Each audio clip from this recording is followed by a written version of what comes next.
चव्हाणांच्या सैन्यामध्ये एक्झॅक्टली ताई यशवंतराव चव्हाण यांची जयंती आहे आणि पुष्पहार अर्पण केले आहे.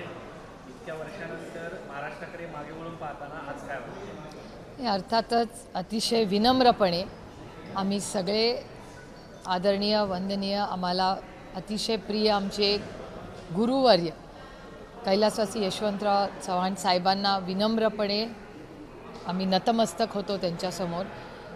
त्यांनी महाराष्ट्राचा आणलेला मंगल कलश, त्यांनी महाराष्ट्रासाठी पाहिलेली आणि देशाला पाहिलेली जी स्वप्न आहेत ती स्वप्न पूर्ण करण्यासाठी आम्ही सगळे ह्या समाजसेवेमध्ये आहोत.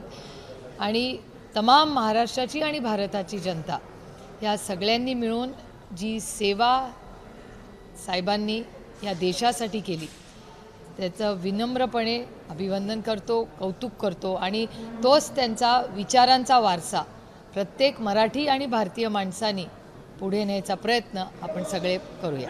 ताई, जर आपण आता पाहिलं तर आजची परिस्थिती बघितली, ज्या पद्धतीनं महाराष्ट्रामध्ये परिस्थिती आहे, कायदा सुव्यवस्था पूर्ण ढासळलेली आहे, असं असताना त्यांच्या विषयाचा वारसा करत राहू शकतो का?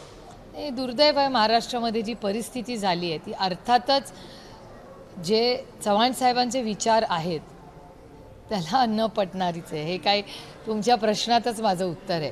म्हणजे आजच्या दिवशी महाराष्ट्रामध्ये ज्या घटना होत आहेत किंवा जी स्टेटमेंट्स केली जातात ती चव्हाण साहेबांच्या संस्कारात कुठेही बसत नाहीत. ताई, पण स्वतः यशवंतराव चव्हाणांचा वारसा सांगून अलीकडे काही पक्ष सांगतात, पण त्यांच्या पक्षामध्ये राजरोज गावगुंडांना आश्रय दिला जातो आणि जे आश्रय देतात त्यांना देखील कुठली कारवाई होताना पाहायला मिळत नाही. हे दुर्दैव आहे की महाराष्ट्रात जे राजकारण आता चाललं आहे अतिशय दुर्दैवी आणि महाराष्ट्रासाठी हानिकारक आहे.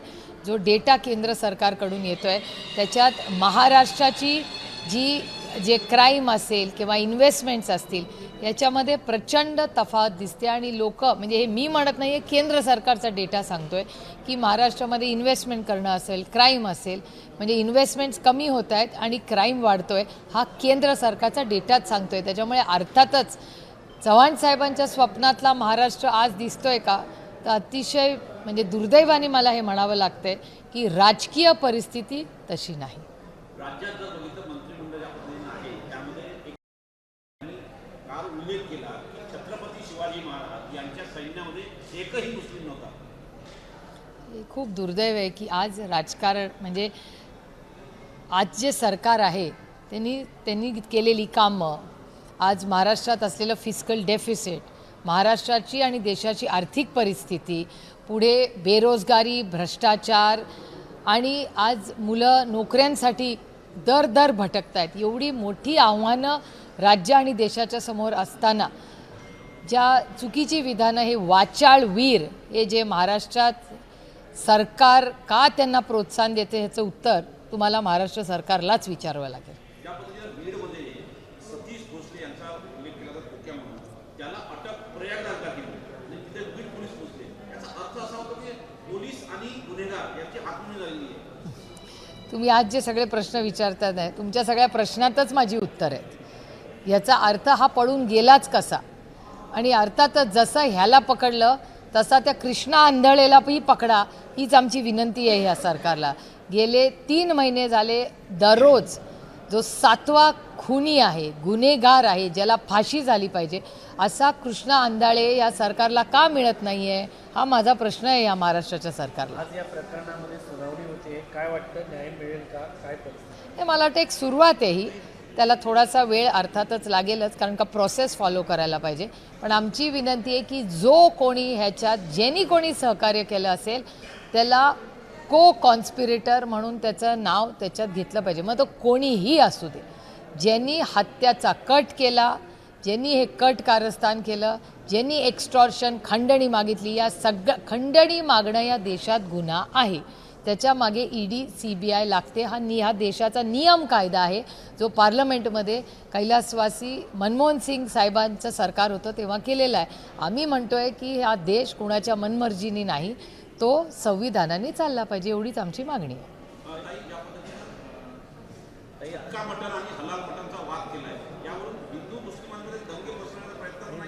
चर्चा आहे. त्याला मल्हार नाव देण्याची त्या राणी यांनी मागणी केली होती, त्यावरून आता जेजुरीमधील काही लोकांचा त्याच्यावरती आक्षेप घेण्यात आला, देवतांची नावं देऊ नये.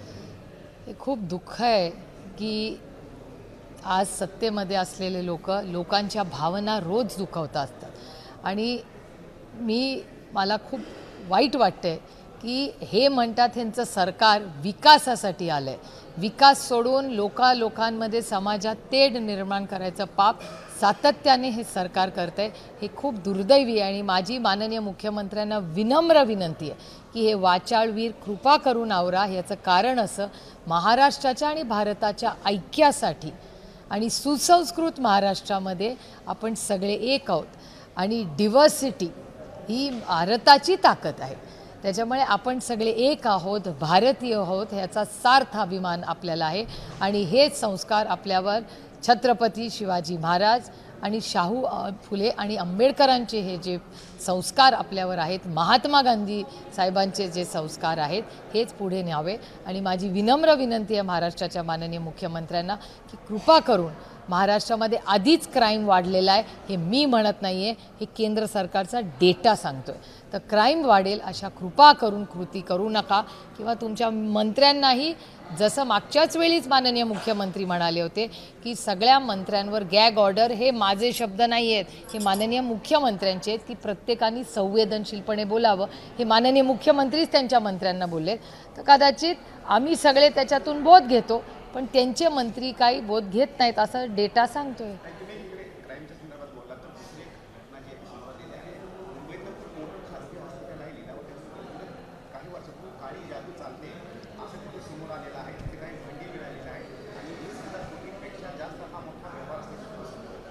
हो, त्याची इन्क्वायरी मागेही वर्तमानपत्रात मी वाचलेली आहे. बघूया पुढे काय होतं, कारण का मागेही काही महिन्यापूर्वी त्याच्यात काहीतरी ED, CBI किंवा काही इन्क्वायरीज लावलेल्या होत्या, असं सातत्याने वर्तमानपत्रात येते. अर्थसंकल्प सादर झाला, अर्थसंकल्पामध्ये एकनाथ शिंदे यांनी काही योजना सुरू केल्या होत्या, त्या कमी करण्यात आल्या आहेत. एकनाथ शिंदे यांचे आमदार 50हून अधिक आहेत, मात्र अजित पवार यांच्या पक्षाला अधिकचा निधी देण्यात आला आहे. एकनाथ शिंदेंना कुठेतरी डावललं जात आहे या नवीन सरकारमध्ये. मला काय आश्चर्य वाटत नाही, कारण का महाविकास आघाडीचं सरकार जेव्हा गेलं होतं तेव्हा हाच आरोप झाला होता. त्याच्यामुळे ही गोष्ट मी 2.5-3 वर्षापूर्वी आधी ऐकलेली आहे. त्यामुळे त्याच्यात काही नवीन नाही आहे तुमच्या प्रश्नात. सोयाबीन आणि कापसाच्या संदर्भात ज्या पद्धतीने राज्य सरकार असो किंवा केंद्र सरकार, या दोघांची विरोधात्मक भूमिका, शेतकऱ्यांना न्याय मिळत नाही. शेवटी शेतकरी आता रस्त्यावरतून कापूस रस्त्यावर फेकत आहे, सोयाबीन रस्त्यावर फेकत आहे, हे चित्र पाहायला मिळतं ठिकठिकाणी. नाही, ह्याच्याबद्दल मी गेले किती महिने बोलते. पार्लमेंटमध्ये निलेश लंकेत भाऊ बोलले, मी बोलले. म्हणजे सातत्याने राष्ट्रवादी काँग्रेस पक्ष सोयाबीन, दूध, कपास आणि कांद्या ह्याच्याबद्दल आमची भूमिका गेले अनेक महिने, वर्ष आहे आणि ह्याच्यात आमच्यात सातत्य आहे. तुम्ही आमची सगळी भाषणं काढून बघा की सोयाबीन, कपास, दूध आणि कांद्याच्या बाबतीत जी चुकीचे निर्णय आणि बदलते निर्णय सातत्याने केंद्र आणि महाराष्ट्र सरकार घेतं, त्याच्यात नुकसान होतं आहे महाराष्ट्राच्या कष्ट करणाऱ्या, काळ्या मातीची इमान राखणाऱ्या शेतकऱ्याचं. काही लाडली बहीण योजनेच्या सुरुवातीला सांगण्यात आलं होतं की 2100 रुपये करू आम्ही. अर्थसंकल्प सादर झाला, ना कर्जमाफी ना 2100 रुपये, त्याबद्दल तुमची काय म्हणणं? मी तर इलेक्शनच्या आधीच हे सांगत होते. माझी सगळी भाषणं काढून बघा. मी जे या बजेटमध्ये होईल हे 6 महिने, वर्षभर आधीच सांगितलं होतं आणि तसंच बजेट आलेलं आहे. त्याच्यामुळे मला काही नवीन वाटत नाही, मला काही आश्चर्य वाटत नाही, कारण का मी फक्त इलेक्शन टू इलेक्शन राजकारण करत नाही.